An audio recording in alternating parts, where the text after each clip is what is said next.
mucho a la responsabilidad individual, pero en general la gente respeta. Bueno, ayer salí por Ginebra y puse algo en Facebook porque todo el mundo hizo bonito día y todo el mundo se salió al lago a caminar y a patinar y alguna...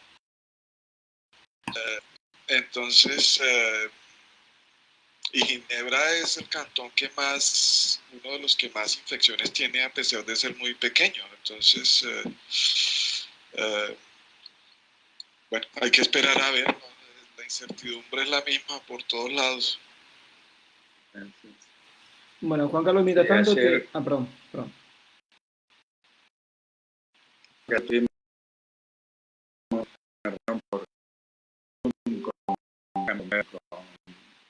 Chris Pine, con Tom Bass y con Charlie Manolis también. Y bueno, nos pusimos un poco al tanto de cómo están las cosas en cada uno de los lugares. En todos lados hay complicaciones, pero es como que todos también están sintiendo que de alguna manera se está manejando la situación. Así que, bueno, obviamente no estuvimos de San Pablo ni de Nueva York, Sí. Pero Chris está en Washington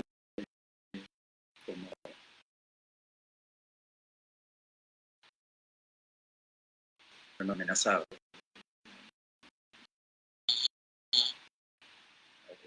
Realmente la llevamos segundo. Qué bien. Funciona. La suerte de que aclararon temprano y que tenían la información que venía del otro lado del mundo, así que... Exactamente. Prueba y error lo hacían los otros, digamos. Exacto, sí. Bueno, así con prueba y error sigue habiendo países que no siguen probando. Que no lo quieren ver. Sí. Ahí, bueno, ayer empezaron a abrir... Hay terraplanistas todavía, porque vamos a pretender. Sí, ayer abrieron, ayer fue lunes, abrió un poco flexibilizó la cuarentena, tanto algunas partes de España y algunas partes de Italia, por lo que vi. Sí, empiezan a autorizar salidas, pero con horarios y muy controlado. Sí, y ayer me llegaban unas imágenes desde Miami, las colas que había para tirar las lanchas y los barcos en Key Biscayne. Sí. No, increíble, pero horas de cola. ¿Pero tu barco todavía estaba ahí o...? No, el mío por el momento no lo voy a sacar, lo voy a dejar en casa. Bueno, vamos 23 personas por el momento, vamos a esperar un poquitito más y ya vamos a comenzar. Pero no recibí de Facebook la notificación. Solo las conectadas ya que estamos dando saludos. Ya está la otra. Sí. A ver, de paso aprovechamos para preguntarle a todos cómo están recibiendo la comunicación.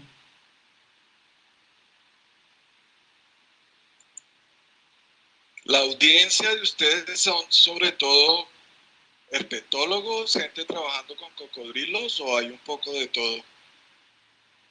Hay un poco de todo. Como yo di mi charla, que fue la primera, había un montón de especialistas en cocodrilos, herpetólogos, y nada más. Así que... ¡Qué bien! Bueno, así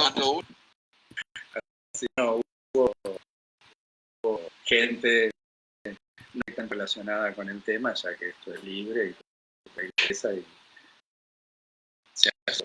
Paso yo tampoco creo que hubo muchos que asistieron a la presentación de la conservación en general, pero no necesariamente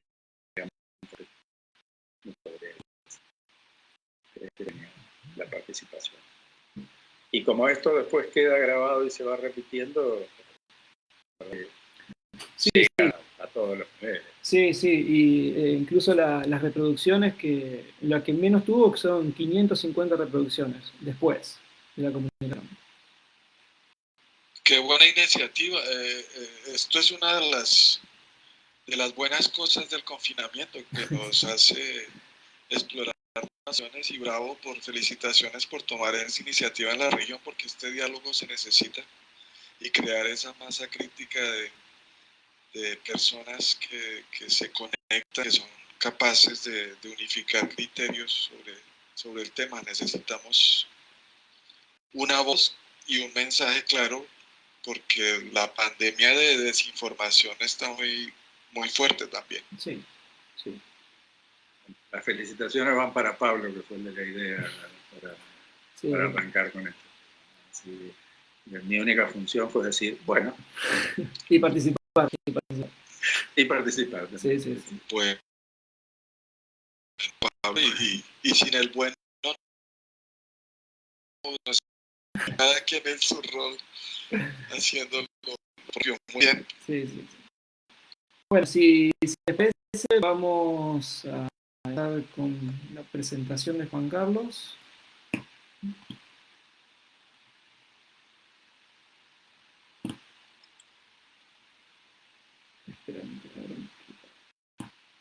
Todo pasa en este momento, ¿no? Porque me da el archivo de Word, no podía existir otro mejor momento que este. La ley de Murphy Sí. en toda esplendor. Bueno, viste ese que mandaban también. Si tenés que imprimir algún documento urgente, cuando te parás adelante de la impresora, no demuestres nerviosismo. Ellas lo perciben. Bueno, ¿les parece que demos comienzo? Sí, cuando quieras. Bueno, bien. Bien, sobre todo que es bastante tarde por ahí, Juan Carlos. Bueno, bienvenidos nuevamente. Gracias por compartir estas experiencias interesantes que hemos planteado desde la Oficina Regional de América Latina y el Caribe del Grupo de Especialistas en Cocodrilos. Antes que nada, siempre solemos pasar el aviso de la próxima que va a ser el jueves. Ya volvemos a las horas. El próximo jueves tenemos una conferencia con el doctor Rafael Antero y Omar Hernández que van a hablar sobre el largo camino de la conservación del caimán del Orinoco. Y bueno, hoy tenemos como invitado a una persona muy reconocida internacionalmente en este ambiente. Lo vamos a presentar al doctor Juan Carlos Vázquez, abogado oriundo de Colombia, que ha realizado sus estudios de posgrado en la Universidad de Ginebra. Actualmente se desempeña como jefe de la Unidad de Asuntos Jurídicos y Cumplimiento en la Secretaría de la Convención sobre el Comercio Internacional de Especies Amenazadas de Fauna y Flora Silvestre, que normalmente es conocida como CITES. Juan Carlos está vinculado a la Secretaría CITES desde el año 1997. Durante sus más de 20 años de trabajo ininterrumpido en la Secretaría, se ha desempeñado como responsable de asuntos legales, en particular de proyectos de legislaciones nacionales, mecanismos de cumplimiento, asistencia regional, medios de subsistencia, medios de comunicación y divulgación, recaudación de fondos, participación del sector privado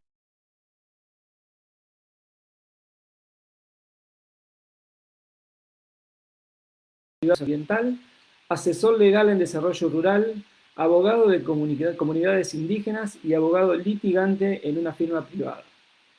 Juan Carlos, bienvenido. Sabemos que sos una persona bastante demandada para este tipo de actividades, ya por lo que tuvimos hablando. Te agradecemos ahora personalmente y en vivo la posibilidad de poder estar con nosotros. Perdón la hora, sabemos que son las 10:20 de la noche, si no me falla mal el cálculo. Esta presentación va a estar orientada principalmente a escuchar otra mirada de qué es lo que va a pasar con el uso de la vida silvestre una vez que podamos volver a esta nueva normalidad. Juan Carlos, bienvenido y muchas gracias por estar con nosotros y te escuchamos. Muchísimas gracias, Pablo, a ti, a Alejandro, a Lu y a todos los que nos escuchan.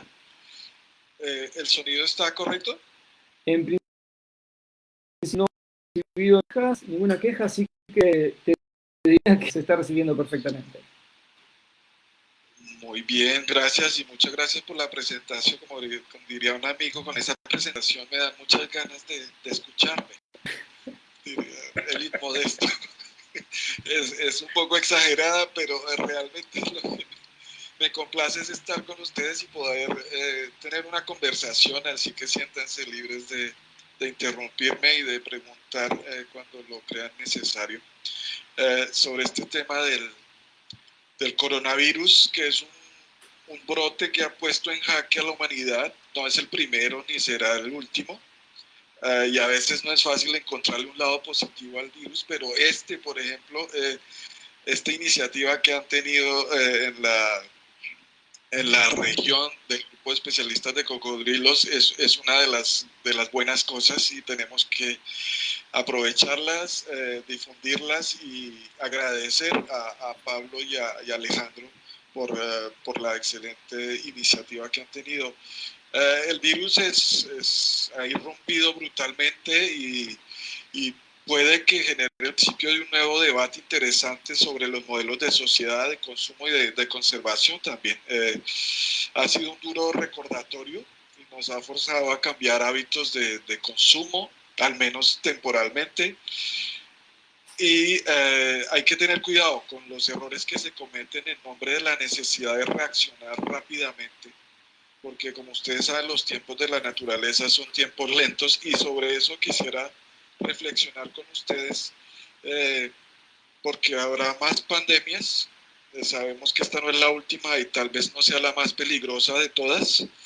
Y el tráfico ilegal de animales silvestres mezclados con animales domésticos, más los viajes rápidos de larga distancia, la masificación de las ciudades, el cambio climático, la invasión de las áreas ricas en biodiversidad, como el Amazonas, donde existe un reservorio de patógenos desconocidos, facilitan la expansión de estos agentes infecciosos.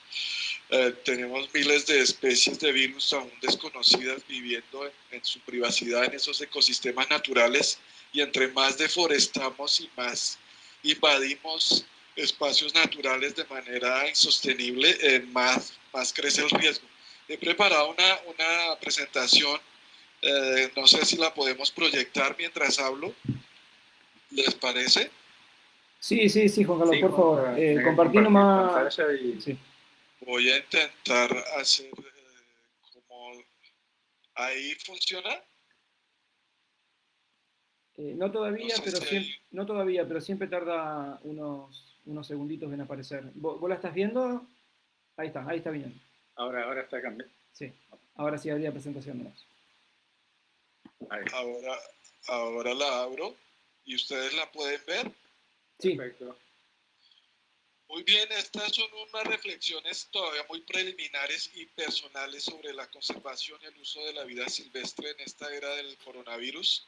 Me gustaría empezar con un poco de historia y de contexto. Y siempre me gusta empezar las presentaciones con esta pregunta de por qué hay vida en la Tierra, porque no es por casualidad. Y como ustedes saben, la Tierra del planeta está ubicado en la zona habitable del sistema solar. No estamos ni muy lejos ni muy cerca del Sol, y eso hace posible que exista agua.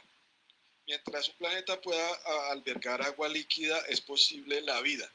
Y eso es lo que con el cambio climático, las intervenciones antropogénicas están alterando en este momento. Estamos moviendo esa zona habitable hacia límites desconocidos, donde la vida será más complicada. Como ustedes saben, la vida apareció hace 4.000 millones de años de evolución de la naturaleza. Llevamos y 2.000 millones de años, durante 2.000 millones de años solo hubo vida unicelular, sin sistema nervioso. Digo esto por lo el discurso que hay ahora y que quizás podamos discutir después de los animales que sienten y que sufren, etc. Durante 2.000 millones de años existió vida sin sistema nervioso, pero esas bacterias y esos virus celulares que existían, de esas bacterias, perdón, porque el virus no es un organismo vivo, como tal, tenían emociones, hasta que un día se acercaron dos bacterias y así se fueron uniendo, etc.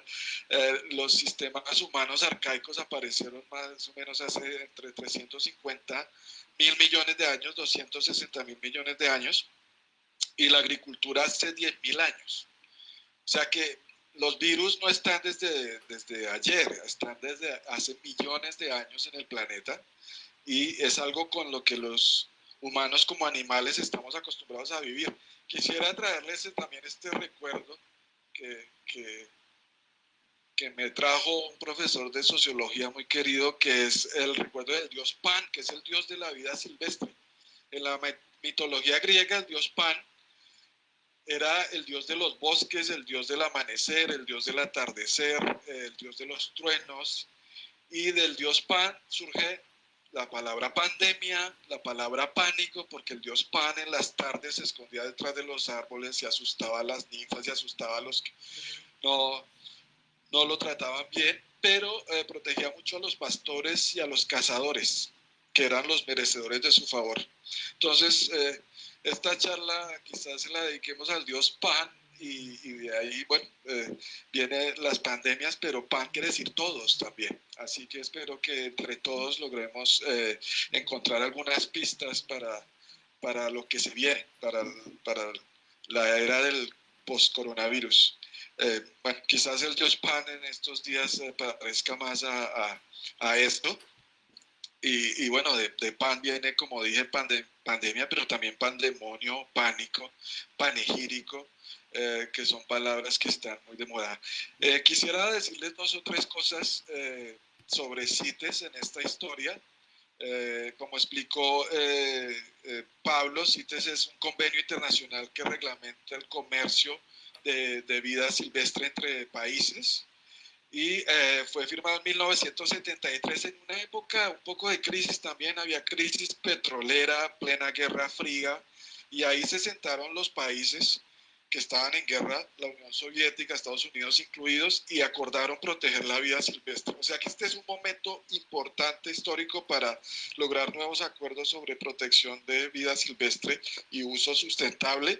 En el 81 hubo una decisión muy importante en CITES que autorizó el rancheo de cocodrilos, y ese fue el comienzo de una recuperación que ha venido creciendo, y gracias a los trabajos de científicos como Alejandro Larriera en la región, Álvaro Velasco en Venezuela, Giovanni Ulloa en Colombia y muchos otros, Pablo, quizás hay más conectados ahora, se han logrado recuperar poblaciones de cocodrilos de manera muy satisfactoria en la región, y son un ejemplo de éxito, de que sí se puede recuperar una especie que había estado amenazada y en el borde de la extinción, y volver a niveles saludables que permiten su uso inteligente, sustentable. Ya les voy a ir dando unas puntadas de lo que se está hablando. Hoy justamente participé en una reunión con la OMS, la CBD y muchos otros organismos, y alguien mencionó el término que nosotros ya lo usábamos, pero no tan insistentemente, de comercio seguro. Quizás que haya que empezar a reflexionar en una nueva narrativa de cómo explicar lo que estamos haciendo. Y el comercio no solamente tiene que ser legal y sustentable, pero también tiene que ser seguro.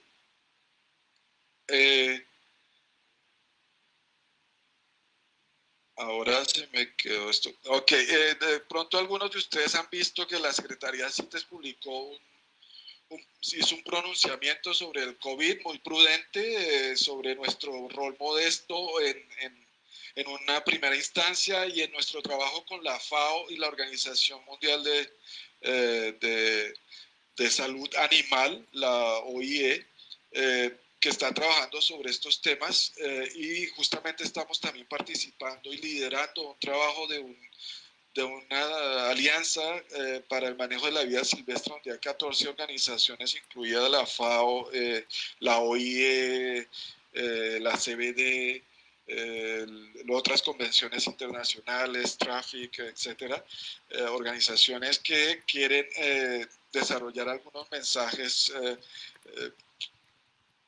para balancear un poco lo que se está viendo en los medios y en las redes sociales. Las reflexiones que hemos hecho más o menos están en torno a esto. Primero, la ciencia debe ser la base de la discusión y bueno, la ciencia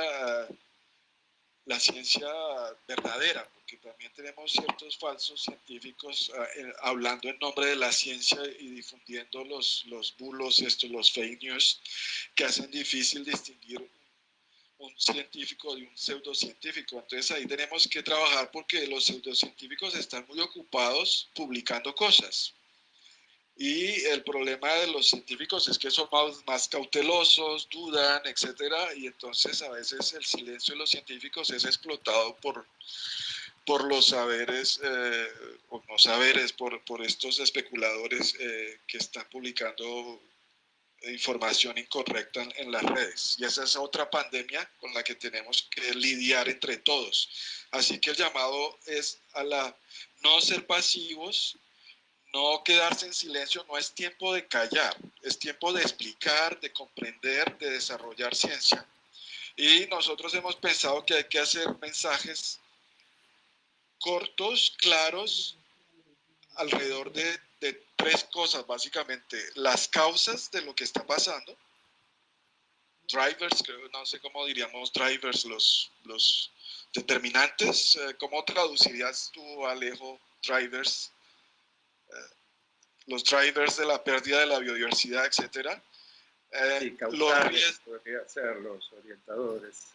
Los orientadores, los riesgos, porque también hay que reconocer los riesgos y hay que evaluarlos, hay que mitigarlos, hay que aprender a vivir con los virus. Como dijimos, no es el primero ni será el último. Y es un tema de manejo de riesgos. Y también hay que hablar de los beneficios del uso de la naturaleza, porque la naturaleza no solo nos produce ciertos riesgos, sino sobre todo nos da grandes beneficios que hay que explicar mejor a la población.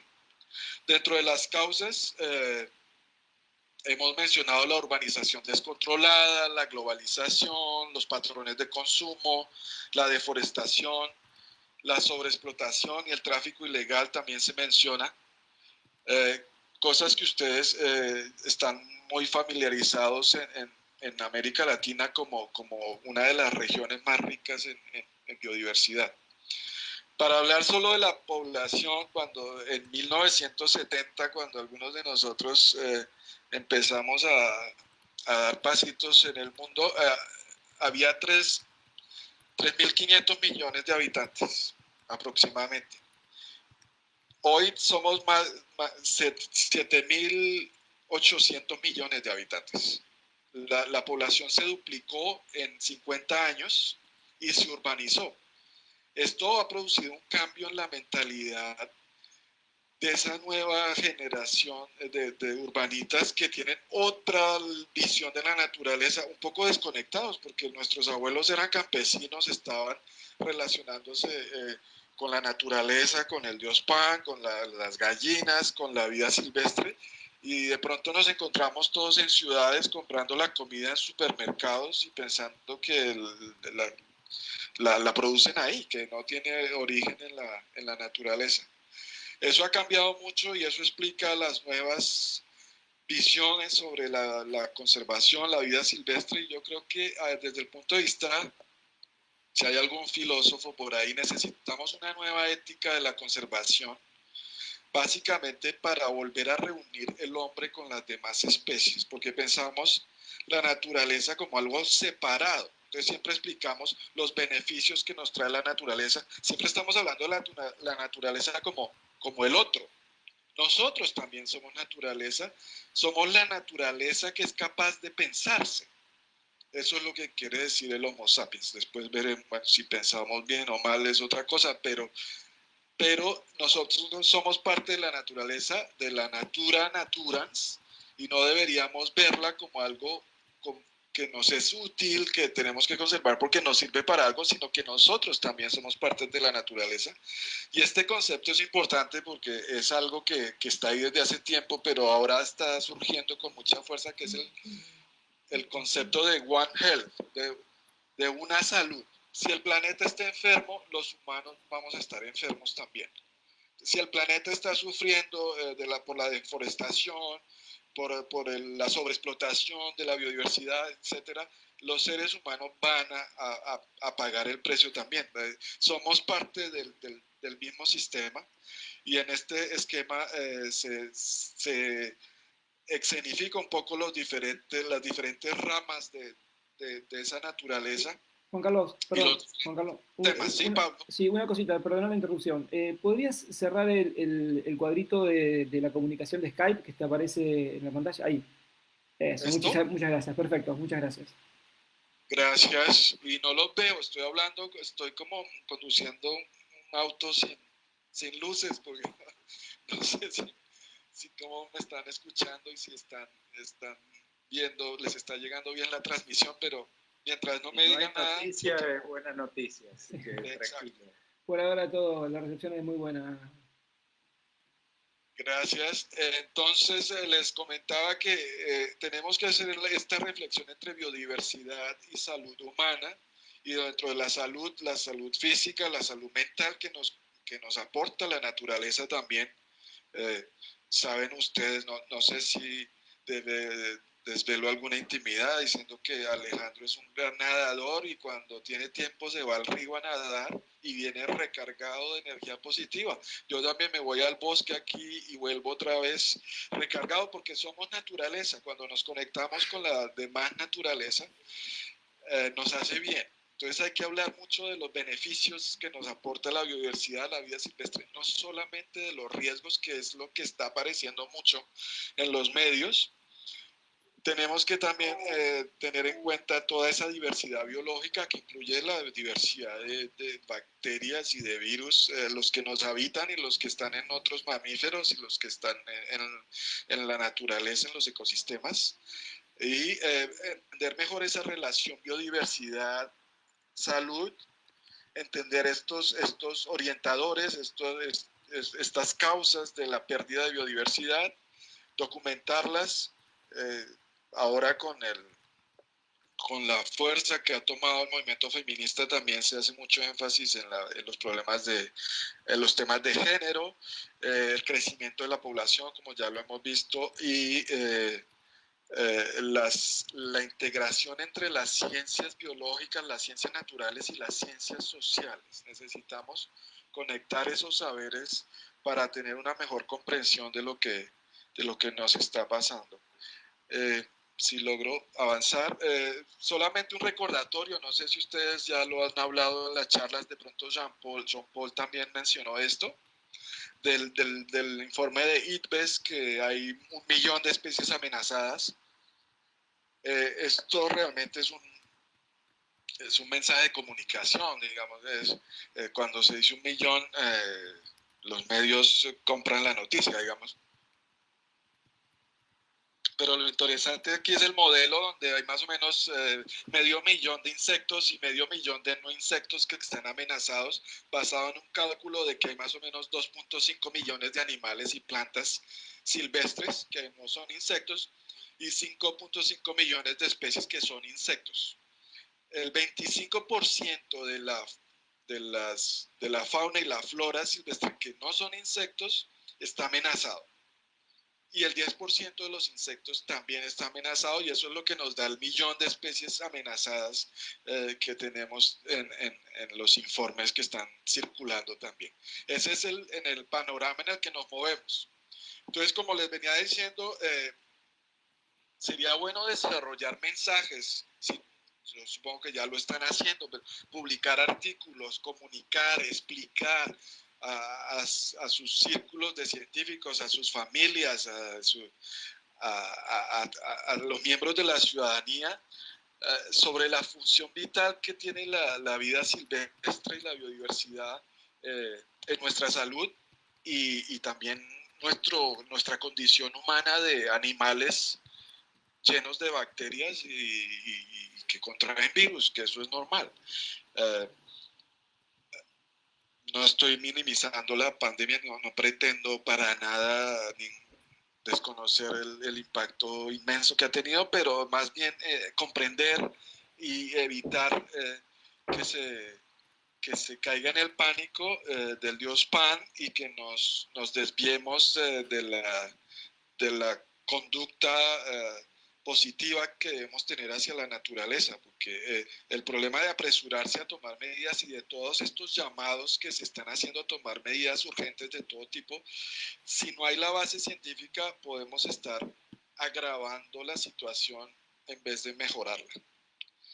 Y en eso el rol de los científicos es fundamental y el trabajo que se viene haciendo con los cocodrilos nos da muchas pistas de cómo se puede reversar la situación y recuperar la biodiversidad, que es la era en la que estamos entrando en la era de, se acaba un poco estos 10.000 años de neolítico y agricultura, ahora hay que cultivar la biodiversidad también.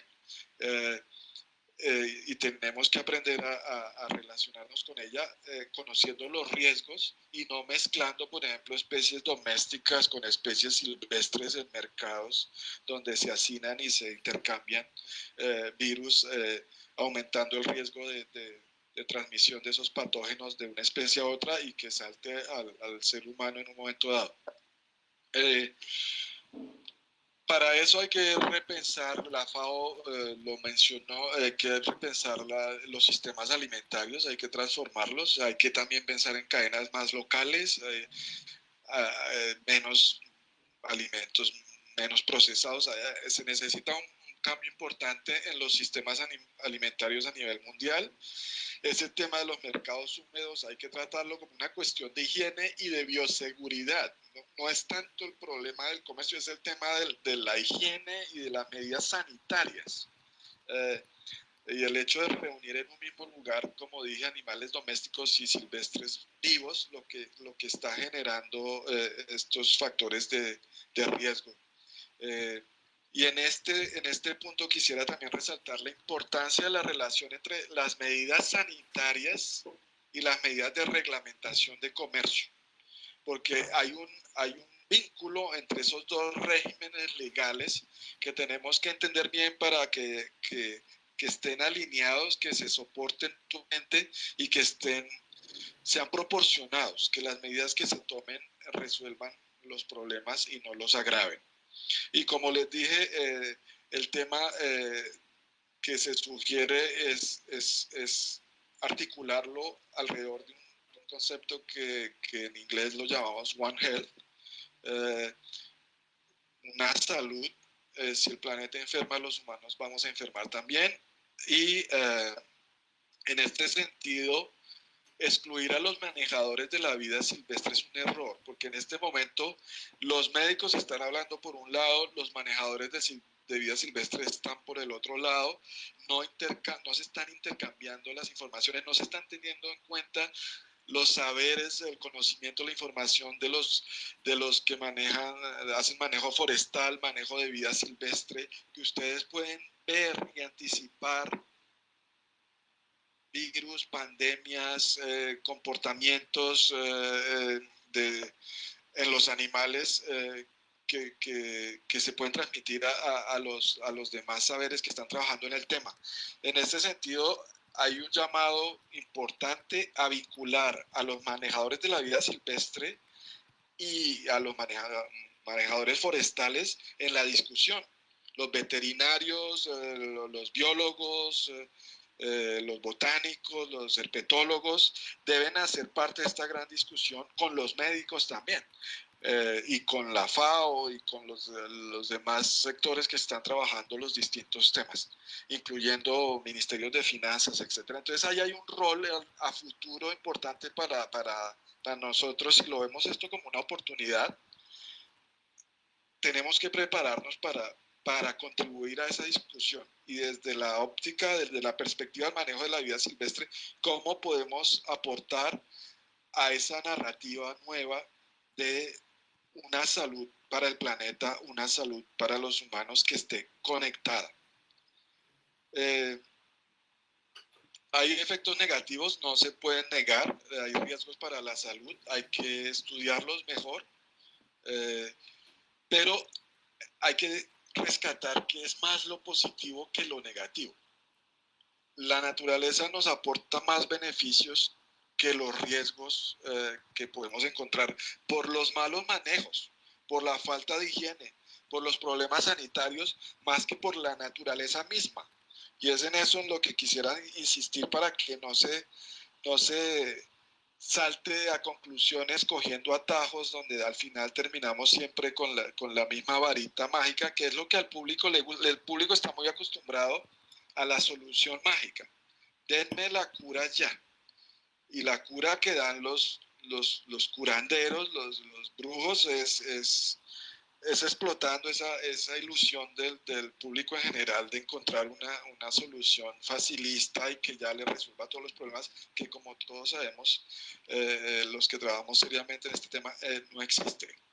El asunto es complejo, pero el reto es simplificar para el gran público lo que todos nosotros nos contamos entre nosotros mismos en nuestra pequeña iglesia, donde todos estamos de acuerdo, ser capaces de explicarlo al público en general en los términos del público, porque inclusive esto de One Health, una salud, suena bonito como eslogan, pero se ha quedado en el círculo estrecho de las organizaciones internacionales. No hemos sabido explicar eso qué significa, para qué sirve, cómo lo pueden concretar los ciudadanos de a pie.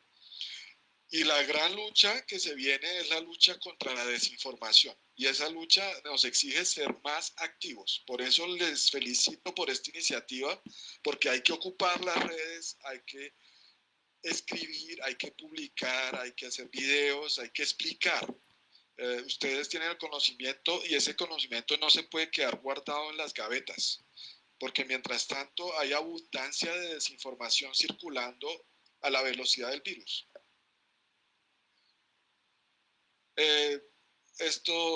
Yo no soy médico ni experto en esto, simplemente es un gráfico para ilustrar el tema de las enfermedades antroponosis y la zoonosis, los que vienen de los animales y saltan a los humanos, y decirles que depende de los artículos que se leen.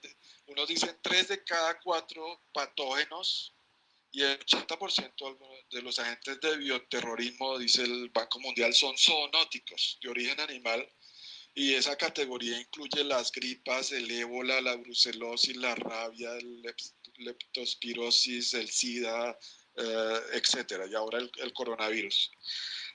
Datos de principios de la década que acaba de terminar, 2011-2012, decían que los patógenos zoonóticos infectan a 2.400 millones de personas en los países en desarrollo cada año, causando 2.2 millones de muertes, pero esas son todas las enfermedades confundidas y durante todo un año, y sin las medidas extremas que se han tomado para frenar la expansión de este virus. Es decir que de 10 enfermedades, de 10 enfermos, como lo dijera, de 10 enfermedades, 6 son causadas por patógenos animales. O sea que esto no es una originalidad de esta pandemia en especial. Hay origen animal en la mayoría de los casos de nuestras enfermedades. Cosas que pienso que se van a acelerar con esto y que estamos aprendiendo es esto que estamos haciendo aquí. Perdón, este no lo logré adaptar completamente, pero es el tema de la digitalización. Tenemos que aprender a movernos hacia la digitalización, hacia un mundo virtual, a un mundo online. Y por eso esto que están haciendo es tan importante, y hay que hacer más foros, y hay que tener las reuniones virtuales, hay que hacer los permisos electrónicos, hay que compartir la data. El tema de la data es importante, la Big Data, para analizar, porque como con este virus, por ejemplo, el análisis que ha permitido compartir los datos del mundo entero y que los científicos se metan en red a a compartir la información y analizarla es lo que nos permite encontrar las explicaciones y las soluciones. En eso, el grupo de especialistas de cocodrilos en especial es un modelo para el mundo en eficiencia de compartir la información, de ser inclusivo, porque no es un grupo elitista, una torre de Babel entre los científicos que más destacados y que tienen sus PhDs, pero sino un grupo más democrático, podría decir, que recibe información de la industria, del sector científico, no sé, Alejo, ¿ustedes también tienen algún componente de conocimiento tradicional o hablan con las comunidades locales también, ¿no es cierto? La verdad que eso ha sido no una falta, sino que es una cuestión en la que no teníamos tanto nivel de detalle hasta hace unos 10 años. Hace unos 10 años se empezó a profundizar mucho el contacto con los conocimientos originarios, y eso se hace también a través del contacto con los gobiernos nacionales y los gobiernos locales, que en muchos casos sí tienen contacto con los pueblos originarios y con el conocimiento original. Así que sí, la verdad que el grupo de especialistas en cocodrilos se nutre de toda la información que se puede conseguir, y la verdad que no importa desde dónde provenga. Perfecto, este es un tema que se ha resaltado también en estos tiempos. Hay que escuchar a los pueblos indígenas, pueblos originarios, a las comunidades locales. Su conocimiento tradicional es importante. Ellos han habitado con esas especies por miles de años y no les ha dado nada, no se han enfermado, así que el tema no es el contacto con las especies, si se hace de manera armónica con la naturaleza.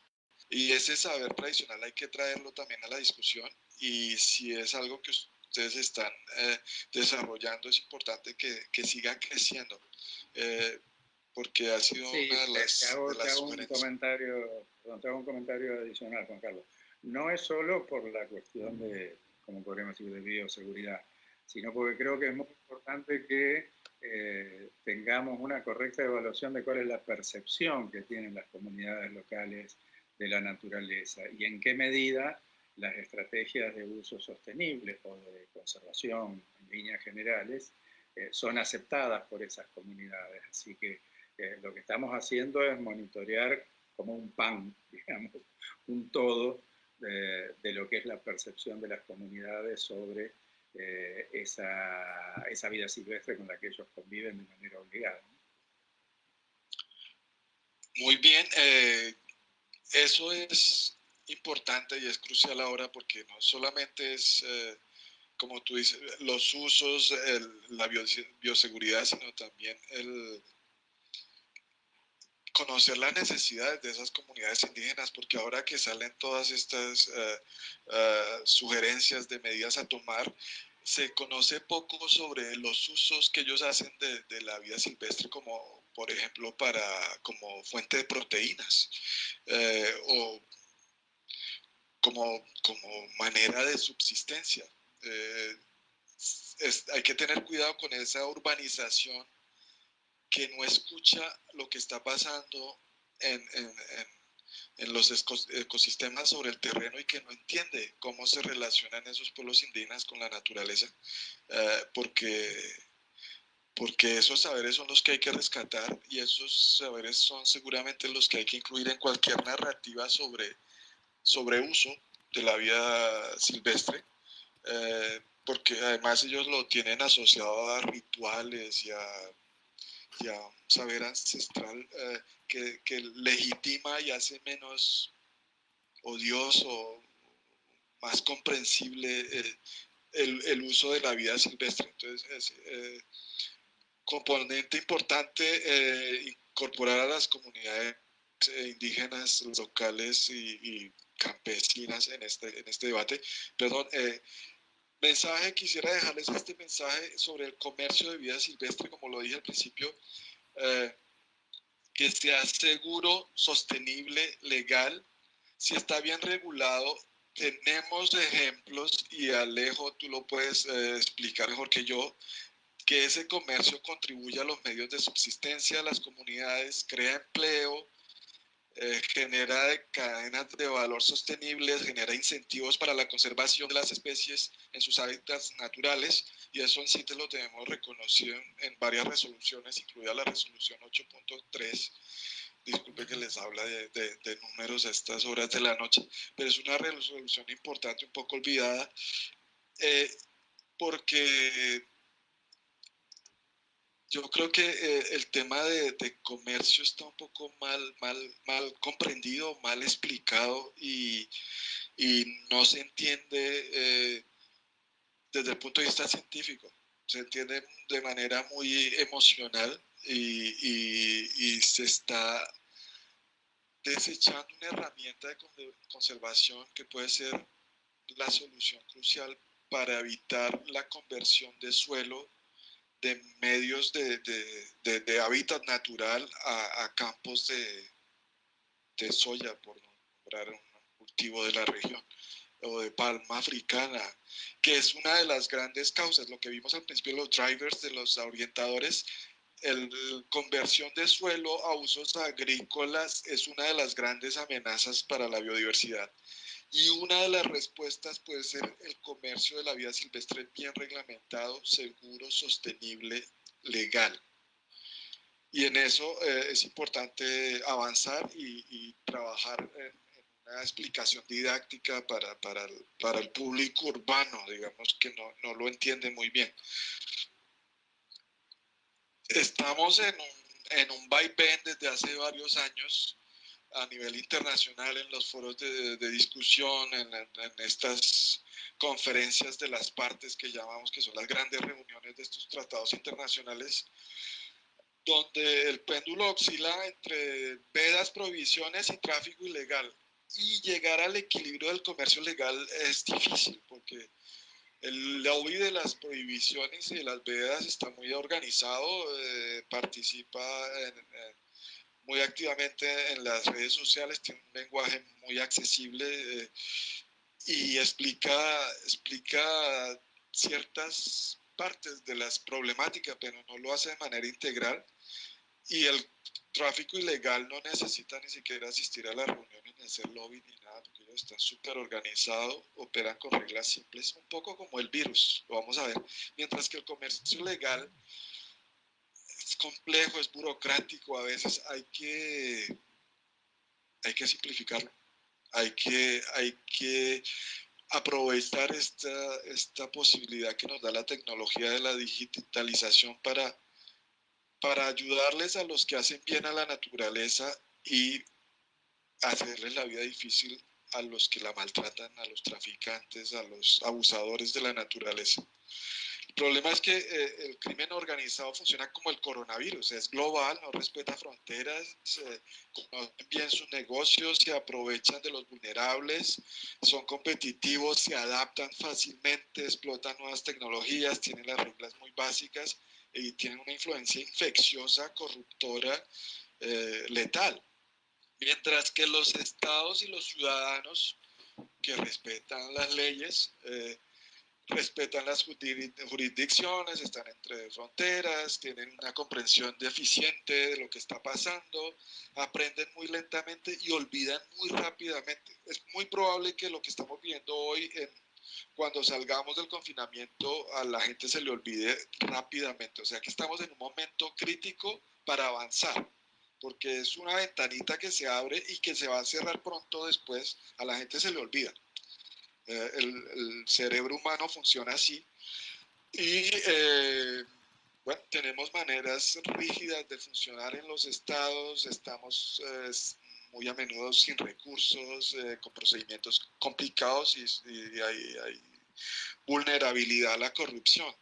Entonces aquí también necesitamos un esquema, un protocolo de prevención para cerrarle el camino al crimen organizado y a todas estas redes que están operando para depredar a la naturaleza y que están acabando con el uso legal, sostenible y seguro de la vida silvestre, porque al final este péndulo se vuelve funcional para ellos, porque lo que le conviene al tráfico ilegal es que todo esté prohibido.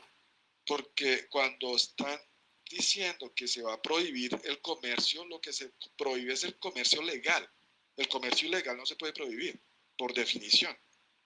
Cuando se dice una prohibición al comercio, lo que se está diciendo es todo se va al comercio ilegal y envíen fuerzas de élite y toda la tecnología posible para combatir ese tráfico ilegal, pero ahí no hemos aprendido las lecciones de otros grandes tráficos que llevan décadas fracasando, básicamente con estrategias solamente parciales. Necesitamos aquí One Health, ciencia detrás, la voz de los científicos es importante, la voz de los manejadores de la vida silvestre es crucial en este tema, y las prohibiciones y las vedas tienen que ser justificadas científicamente cuando respondan a las exigencias de la naturaleza.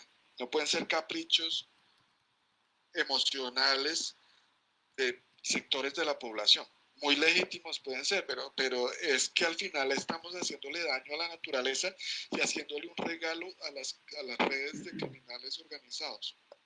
Este tema de la política de vida silvestre es uno de los más candentes en el contexto de CITES y donde es más difícil hablar porque el dios Pan se enfurece y aterroriza a todos los que hacen la voz, pero hay que aprender a amansarlo y eso se hace con conciencia y buena comunicación, mensajes claros y voces unidas. Porque lo que tenemos es siempre esto es una diapositiva muy vieja y sigue siendo así. El público en general cuando le da pánico, pues lo que hace es decir, no, prohíban todo, y la administración todo lo ve como una carga burocrática, mucho trabajo, y los comerciantes lo ven como una talanquera, y nos quedamos en esos errores de percepción que tenemos que despejar.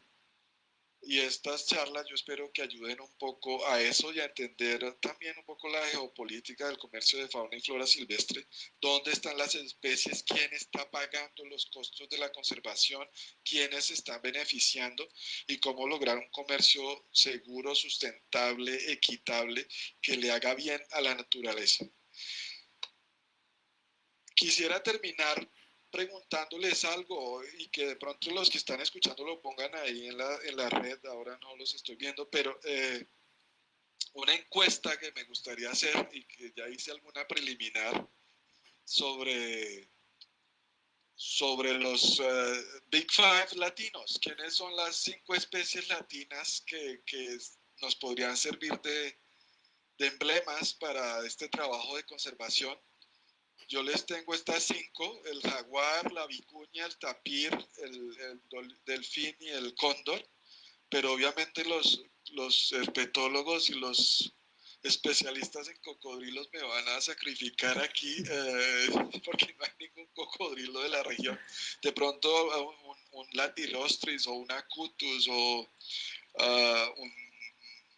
un yacaré podría ser parte de esta selección, un intermedio del Orinoco, podría ser parte de esto, así que les dejo esa inquietud, les agradezco de nuevo mucho por la invitación y les reitero mis felicitaciones porque esto es lo que hay que hacer y en más cantidad. Muchas gracias. Bueno, muchas gracias. Es una alegría compartir esto con vos.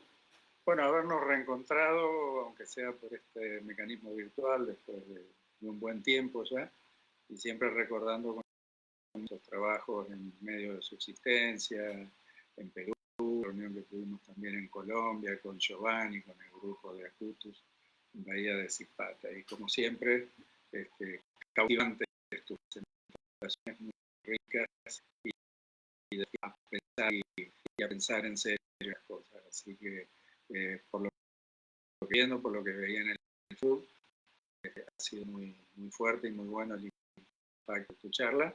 Y antes de pasar a la pregunta, que seguramente ya tendremos, no quiero dejar de felicitarte y agradecerte personalmente, porque sabemos que estás muy ocupado y que, bueno, siempre cuesta un poco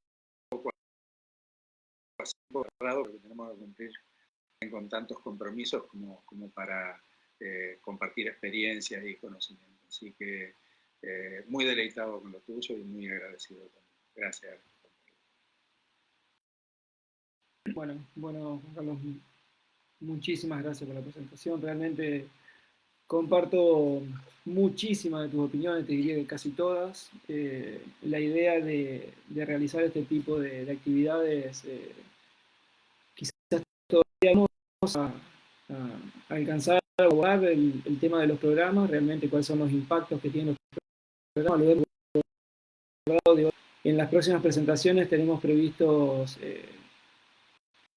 la explicación de los programas en los diferentes países que se están desarrollando y ver cuáles son sus beneficios y realmente juicios que va a tener en el caso de esta tendencia, realmente que por momentos estamos pensando que son inevitables, que nos van a llevar a traer tantos conflictos y que de alguna manera están siendo beneficiados por la existencia de estos programas. También por momentos da la impresión y que comparto contigo que todavía necesitamos más publicidad, más contar más los beneficios de este tipo de programas, ya por la idea de que estamos perdiendo de alguna manera alguna batalla y que nos están ganando personas que realmente no terminan de interpretar algunos beneficios, aunque realmente son respetables algunos puntos de vista.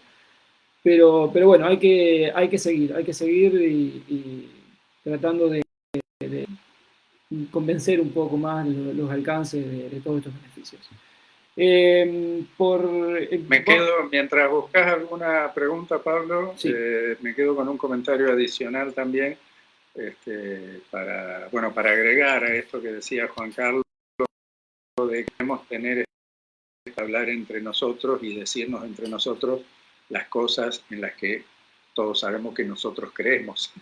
Entonces vivimos ese microclima, dándonos palmaditas en el hombro, diciéndonos que vamos bien en lo que estamos haciendo, pero sin llegar al gran público. Y justamente una de las cosas que estamos haciendo dentro del grupo de especialistas en cocodrilos, y de hecho en estas reuniones del Executive que venimos teniendo, ya tuvimos 2 noches seguidas y todavía no terminamos, así que ahora después de esto tenemos una nueva reunión del Executive. Una de estas cuestiones tiene que ver con las estrategias de comunicación y qué estrategias tomar para comunicar y para poder llegar al gran público. Y el gran desafío es cómo hacerlo con una estructura y con una dinámica de comunicaciones que puedan llegar a la mayoría de la gente con videos que no duren más de 30 o 40 segundos, porque hoy, como están las cosas y como funcionan los medios digitales, es prácticamente imposible lograr que alguien te lea una carilla de algo o que mire algunas fotografías que tengan alguna parte de texto. Y el desafío pasa porque, a ver cómo lo digo, por ahí se nos había ocurrido este ejemplo, yo ayer lo comentaba. Uno, en construir un edificio demora mucho tiempo, a veces muchísimo tiempo, pero siempre demora una cantidad importante de tiempo. Pero para destruirlo por ahí necesita 4 cartuchos nada más, y una mecha relativamente corta. Entonces tenemos que competir tratando de como la construcción de un edificio y mientras tanto nos vienen metiendo cartuchitos y le van prendiendo la mecha y lo van haciendo estallar. Así que creo que ese es el gran desafío del momento y de aquí hacia adelante. Encontrar mecanismos de comunicación, tal como vos lo expresabas, y con charlas y presentaciones de este tipo que son accesibles para todo el mundo y que creo que son muy útiles para comprender cuál es la dinámica del problema y de esa forma cuáles son las eventuales soluciones. Sí, para agregar, también me estoy acordando de una cosita que mencionaste, Juan Carlos, que es sobre la actitud o el comportamiento de los científicos. por momentos o nos miramos mucho el ombligo, como decimos en los casos, y quizás necesitamos levantar la mirada y ver cómo podemos atacar esta problemática. Yo la veo realmente como una problemática muy concreta. Bueno, si te parece, vamos a inicio a las preguntas. Comenzamos por una mía. Eh, eh, yo creo que este es el momento que tenemos. Yo miro tu perfil y veo que tenés una imagen que dice pausa, ¿no? Eh, y creo que es un buen momento para mirar un poco desde atrás, así vemos una imagen un poco más completa y que realmente es lo que necesitamos en estos momentos. Eh, o sea, aprovechar un poco, tenemos el tiempo disponible y lo primero que se me viene a la cabeza con toda esta problemática del coronavirus y la relación que aún no está comprobada, pero todo indica que está orientado hacia ese lugar, es como te genera por momentos hasta cierta bronca, ¿no es cierto? Tratar de cómo ver la forma de poder intensificar los controles de los mercados ilegales, esos mercados que vos bien decías, que no son sostenibles, que contemplan un nivel de estrés de los animales realmente inauditos. Pero a su vez no podemos dejar de reconocer que esos mercados hoy que son tan demonizados juegan un rol muy importante en las economías regionales e incluso en la alimentación de ciertos lugares, ¿no?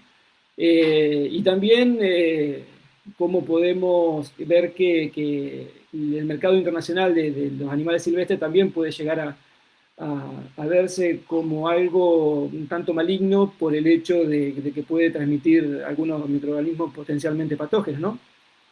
Entonces es inevitable que en algún ya que desde ese lugar, desde mirar un poco atrás, ver qué decisiones son las que hay que tomar. Entonces, la pregunta concreta es si desde CITES, incluso algo mencionabas de la FAO, cómo están viendo o de qué manera están viendo para abordar esta problemática nacional, internacional, local, que aunque CITES no tenga una intervención directa, lo tiene, yo sé que lo tiene indirectamente, para que esa toma de decisiones realmente no perjudique esas economías regionales o eventualmente, en el caso de los mercados internacionales de animales silvestres que provienen de programas que funcionan como medio de subsistencia, no se vean perjudicados. Sí, gracias Pablo y Alejo también por las palabras amables que han tenido. Yo creo que sí que hay que levantar la mirada, sí, hay que entender el lenguaje digital que maneja otros tiempos. Sobre la pregunta, ustedes saben que CITES son las partes y las partes, o sea, los Estados miembros del convenio todavía no se han pronunciado sobre este tema. Entonces, nosotros somos muy prudentes en lo que se pueda decir como CITES. Yo creo que se necesita una reflexión de grupo y la organización que lidera esta reflexión, de un lado es la Organización Internacional de Epizotis, que es la que trabaja el tema de salud animal, y la FAO también está trabajando el tema. Y como tú dices, estos mercados que además hay que tener mucho cuidado con la terminología, porque se ha como identificado mercados húmedos con comercio de vida silvestre y son dos cosas distintas, porque estos mercados húmedos hay en China y hay en Cambridge. El mercado del pescado por la mañana es húmedo. Esos son mercados donde está el piso mojado y uno va a comprar el pescado y otros van a comprar las menudencias de los pollos y otros van a comprar, qué sé yo, animales silvestres, etcétera. Eso tiene que responder a unas condiciones higiénicas más estrictas y los estándares los tiene que desarrollar el organismo competente para hacer eso, que es la Organización Internacional de Epizotis. Una de las pistas que hemos identificado es no mezclar animales domésticos. Ahí sale el tema también de los animales criados en cautiverio hay que tener cuidados con el manejo de esos animales cuando van a estos mercados. Y bueno, CITES lo que sabe hacer es agregarle a las palabras la acción, el mecanismo de cumplimiento, que si los países no respetan lo que se acuerda, algo pasa. Entonces ahí habría que hacer acciones a los mercados, ver un régimen de observancia, y si no se respeta de medidas de cumplimiento, de sanciones, pero CITES todavía no está en esa reflexión, y no sé si tengamos la competencia, que quizás no es nuestro asunto propiamente dicho, el tema de los mercados domésticos, porque nosotros regulamos el comercio internacional. Si esos animales vienen de manera ilegal de un país extranjero, ahí intervenimos nosotros. Y ahí tenemos que trabajar con los organismos, con nuestros socios, que son Interpol, la Organización Mundial de Aduanas, las policías, etcétera, para las medidas más policiales, digamos. Pero antes de eso hay que hablar de la ciencia, de los estándares. Necesitamos a los veterinarios que nos digan cómo se puede manejar de manera segura, porque las medidas son las mismas que para cualquier producto alimenticio. Hay que respetar unas cadenas de frío, de seguridad y de higiene y de guantes, etcétera. Las mismas que se aplican para los demás productos alimentarios, hay que aplicarlas aquí. Y eso es un tema, como dijo, de bioseguridad. La FAO está trabajando en eso. Nosotros tendremos una mirada sobre todo lo que sea de origen ilegal que se esté vendiendo ahí, de animales silvestres. Y después, algo que se ha hablado es que si es más local, porque esos mercados, hay que tener cuidado con globales homogéneas, porque de pronto la solución es mercado por mercado, país por país, no dar estándares internacionales que no respetan las diferencias, ni las culturas, ni las necesidades de cada país. Ese es un riesgo que hay que evitar. Y nosotros colaboraremos con un grupo de organizaciones, pero probablemente no nos lancemos solos a nada, y obviamente vamos a esperar lo que nos digan las partes que quieren hacer sobre este tema. Por ahora, los países como China, que han cerrado mercados de estos temporalmente, nos han pedido que le informemos a los demás países, y eso es lo que hemos hecho. Nosotros llamamos eso en CITES medidas internas más estrictas. Los países siempre pueden adoptar medidas internas más estrictas, pero esa es una decisión de país. Bueno, perfecto, muy, muy claro, Juan Carlos. Bueno, la primera pregunta... Sí, tengo una de Diana Peralta, también colombiana. Juan Carlos, tenés tu público.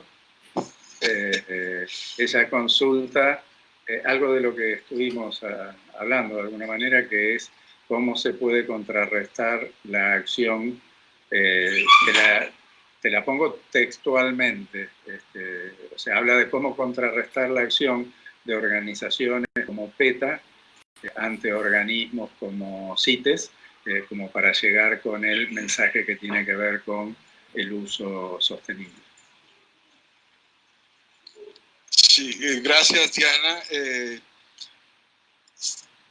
Bueno, los foros internacionales tienen que ser democráticos y albergar todos los puntos de vista, pero lo que yo creo que contrarresta buenas intenciones, pero con fundamentos no científicos, es la ciencia.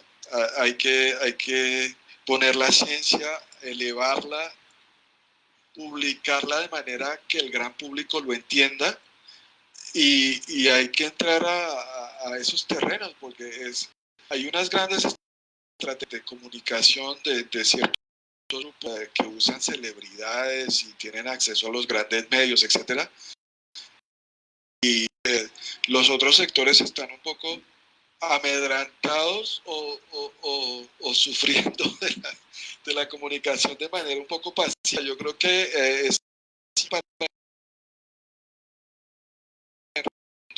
y que se puedan expresar libremente. Yo quiero decir algo que para mí es una de las luchas más importantes, es la lucha contra el fanatismo. El fundamentalismo, es decir, la gente que no está dispuesta a cambiar de opinión, así se le presenten los hechos, es un problema. Y tenemos que combatir el fanatismo en la conservación, así como en la política también, porque nos volvemos extremistas, no se entienden razones, no es posible un debate internacional racional, y a la medida que nos deslicemos hacia un terreno fanático, el riesgo para la humanidad y para la biodiversidad va a ser muy grande. Yo creo que en eso lo digo muy abiertamente. Yo soy un opositor radical al fanatismo en los debates sobre la conservación, y para eso se escucha a todos, pero hay que traer los argumentos y estar dispuestos a escuchar al otro punto de vista. El que no esté dispuesto a escuchar es un problema para el debate internacional que estamos teniendo. Pero Diana, ¿he respondido de alguna manera a la pregunta? Sí, coincido totalmente con el fanatismo.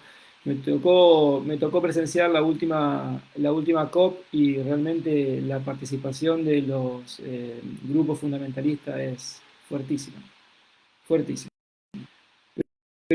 Bueno, y de gran también, porque si analizamos lo que han sido las resoluciones de la última COP, yo creo que el de Acutus de México probablemente haya sido la única o casi la única resolución que favorecía el uso sostenible de una especie. Sí, que yo sepa, la mayor parte de las resoluciones que tienen que ver con el sostenible en realidad estaban en la vereda de enfrente del uso sostenible.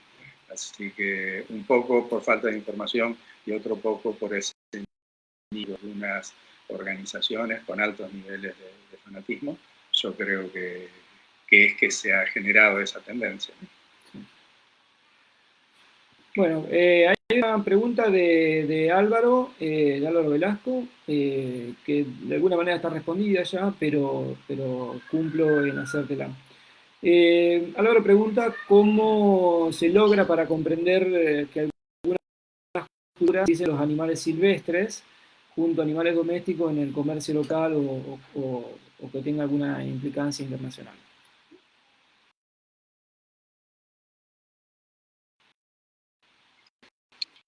¿Cómo interpretar? ¿Cómo puede ser que en algunas culturas este tipo de comercio con los animales silvestres sea algo tan natural, ¿no? Y en otras no tanto? Ahí donde necesitamos científicos sociales explicando cosas, algunos ancestrales de diferentes culturas, y de tratar de tener una mirada abierta, no juzgar desde nuestra propia cultura otras culturas que no entendemos. Pero bueno, esto no me parece tan raro. En muchas partes del mundo hay este tipo de mercados. Esto no es exclusivo de Asia. En América Latina también hay estos mercados, en África. Es un tema también relacionado con otras causas de la degradación ambiental, como son la pobreza. La gente necesita ir a comer, y ahí es donde encuentra proteínas baratas, y para que sean baratas pues están en esas condiciones deplorables, y cuando la necesidad existe, la gente no se pone muy decente con las condiciones de higiene, pero es ahí donde se originan entonces este tema también de la pobreza y de la cultura aquí por la discusión, hizo para algo un gran cocodrilero también de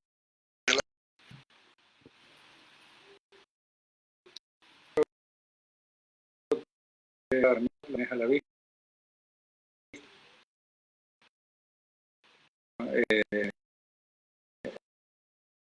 Bueno,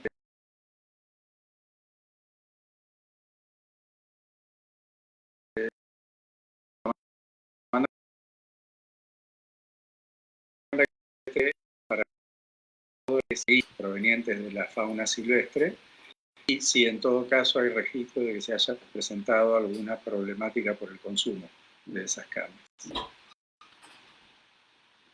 Gracias por la pregunta.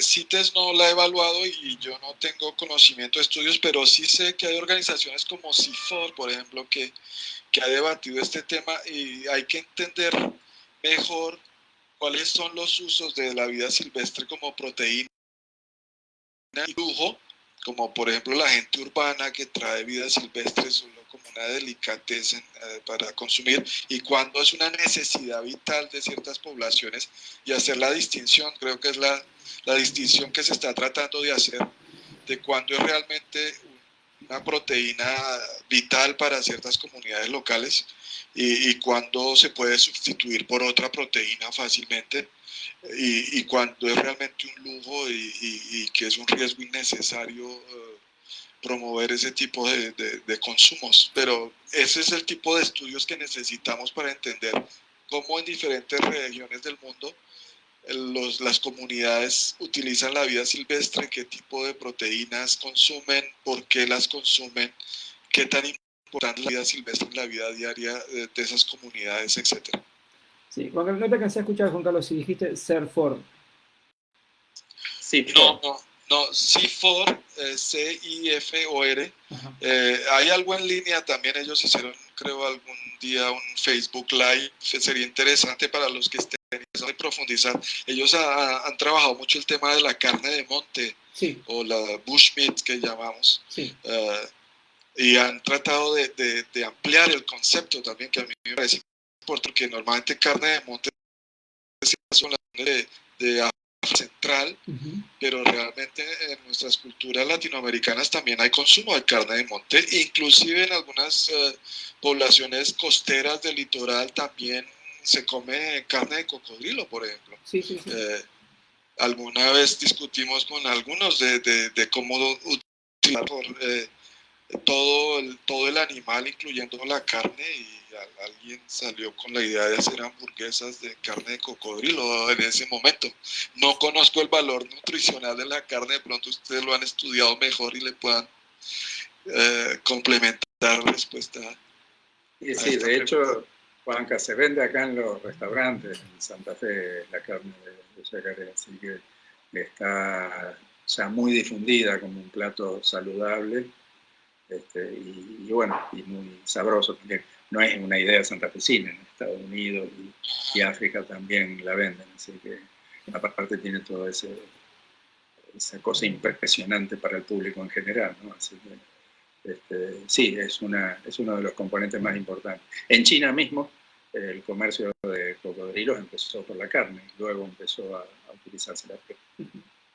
Sí, sí, Brasil sin ir más lejos. Pero bueno, en relación a lo de la carne de monte, Perú tiene una línea de trabajo muy importante y una investigación muy fuerte también sobre el consumo y las propiedades de la carne de monte.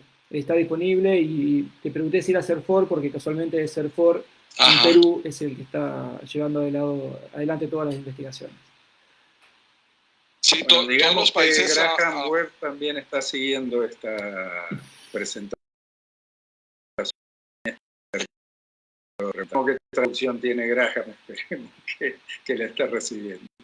No sé si el Google ya tiene voice. No, pero lo tiene a Freddy en la casa, así que está con Freddy que habla español. Bueno. Saludos a Graham en Australia. Un maestro para todos nosotros. Sí.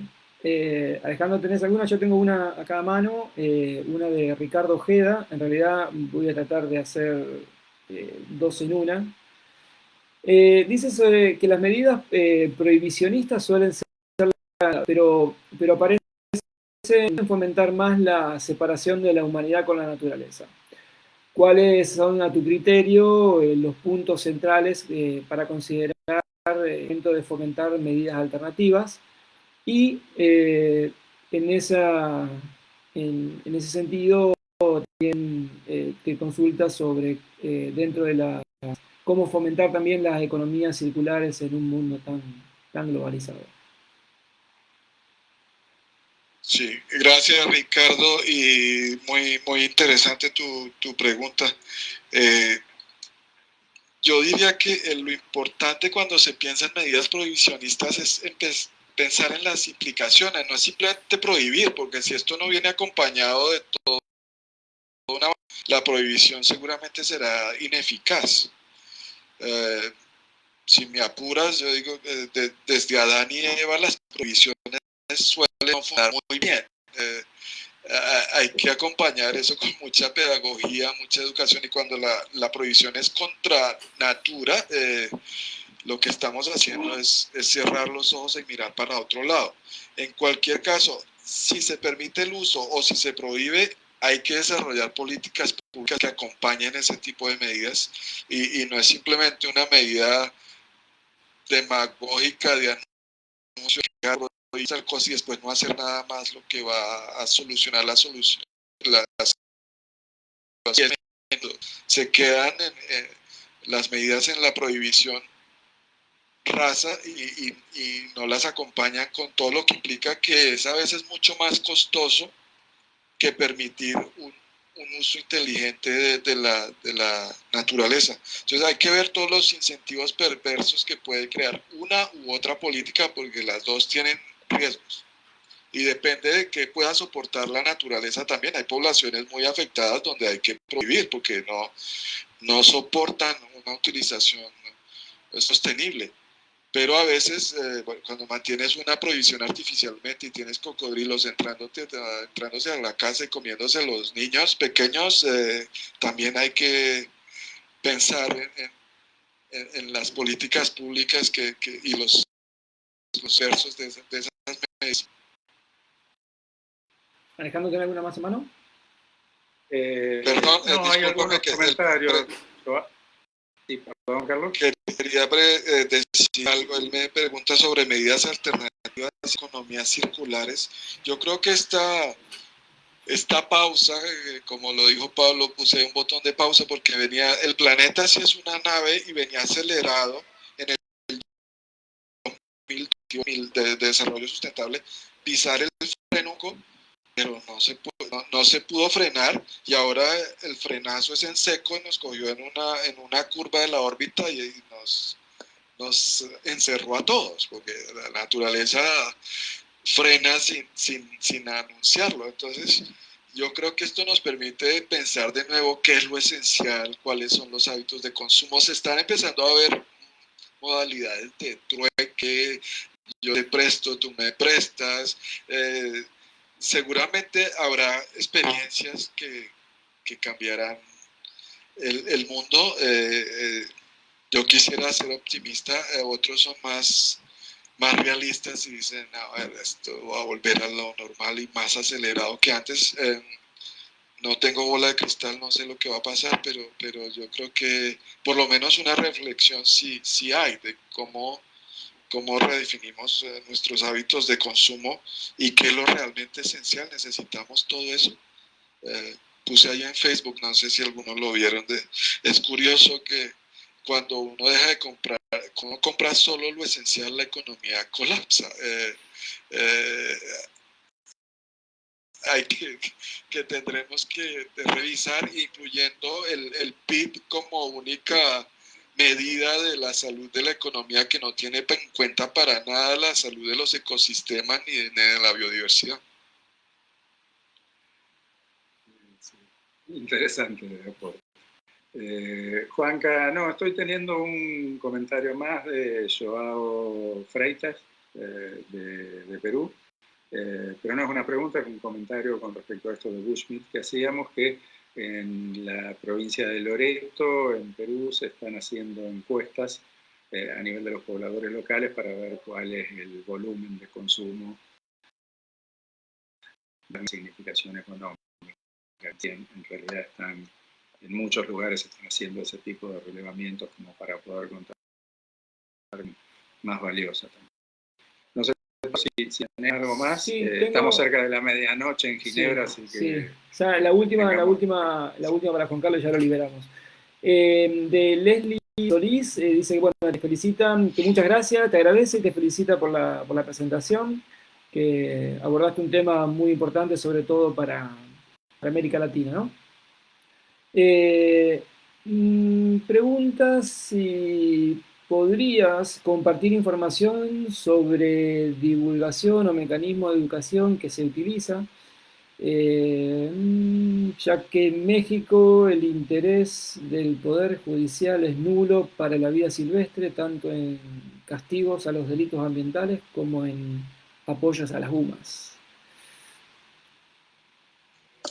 Gracias, Leslie. Y sí, tenemos en el PENUMA, la Oficina Regional de América Latina en Panamá puede tener el UNESCO, que es además la que trabaja el tema de educación, ha publicado material muy importante reciente sobre el tema del coronavirus, que yo creo que sería muy valioso de consultar.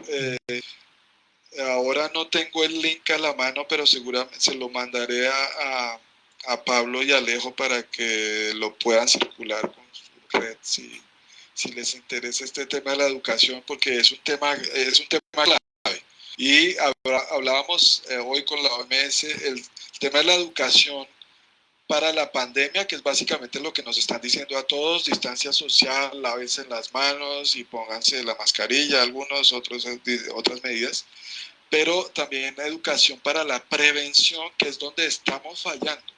Estamos mucho en la investigación de la vacuna y de vencer la pandemia, pero estamos invirtiendo poco en la prevención, y una parte de la respuesta sobre prevención es la educación, y la otra parte es el uso de la naturaleza de manera inteligente, y con nosotros como parte de la naturaleza, no como predadores externos a la naturaleza que llegan a apropiarse de ella.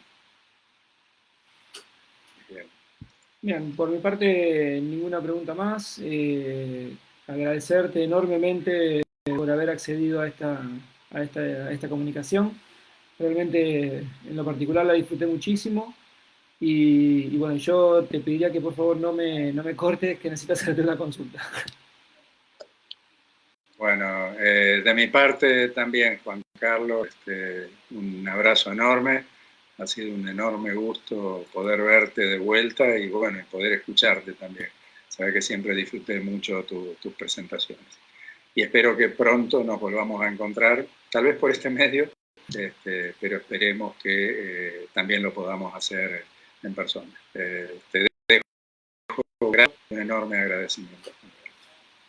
Bueno, Gracias a ustedes. El placer ha sido todo mío, y también lo he disfrutado mucho. Espero que sí, que sigamos en contacto y que tengamos la ocasión de abrazarnos nuevamente físicamente, y por esto que están haciendo es lo que se debía hacer.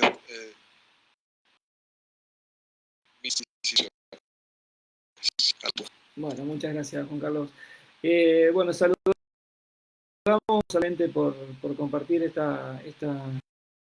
ciclo de conferencias. Les recordamos que la próxima va a ser el jueves, ya volvemos al horario habitual, que son las 18 horas, en donde el doctor Rafael Antelo y el biólogo Omar Hernández van a presentar sus experiencias en el largo camino de la conservación del caimán del Orinoco. Bueno, muchas gracias a todos, nos vemos el jueves. Gracias, igualmente.